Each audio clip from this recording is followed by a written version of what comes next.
বৈরী আবহাওয়া তার সঙ্গে আবহাওয়ার পরিবর্তন, এতে বিভিন্ন রোগে আক্রান্ত হচ্ছে শিশুসহ নানা বয়সী মানুষজন। এ বিষয়ে বিস্তারিত জানাতে চাঁদপুর জেনারেল হাসপাতাল আছেন রিপোর্টার ফারুক আহমদ। সরাসরি যাচ্ছে তার কাছে।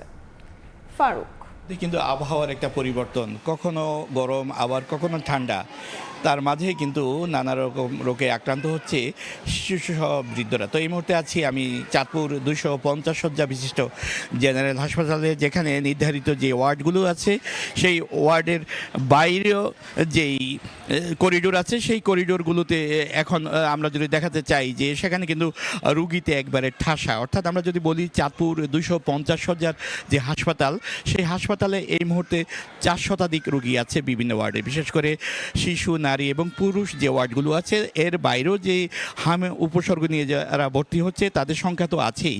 আর একটি কথা বলে রাখি যে চাঁদপুরের যে দুর্গম এলাকাগুলো আছে, বিশেষ করে পদ্মা মেঘনা বেষ্টিত যেই চরাঞ্চল আছে, সেই চরাঞ্চল থেকেও কিন্তু অসংখ্য রুগী ভর্তি হচ্ছে, যাদের একটা বড় অংশ হচ্ছে শিশু। এবং এই শিশুরা যে শুধু হামে আক্রান্ত হচ্ছে তা নয়, তার সঙ্গে কিন্তু তাদের মধ্যে কিন্তু জ্বরের উপসর্গ আছে, পেটের পীড়া তো আছেই।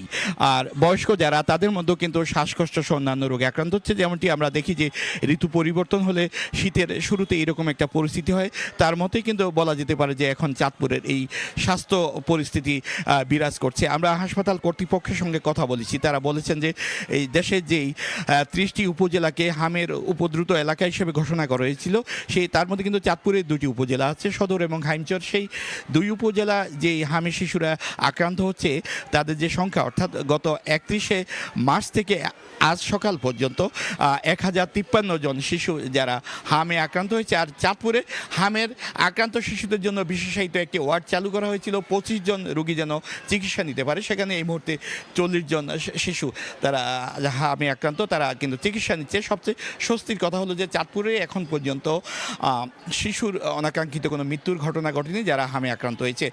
চিকিৎসকরা জানিয়েছেন যে এর মধ্যে তারা কিন্তু সর্বাত্মক চেষ্টা চালিয়ে যাচ্ছেন।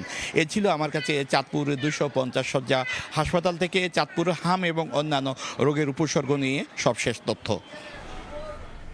চাঁদপুর থেকে সরাসরি যুক্ত ছিলাম।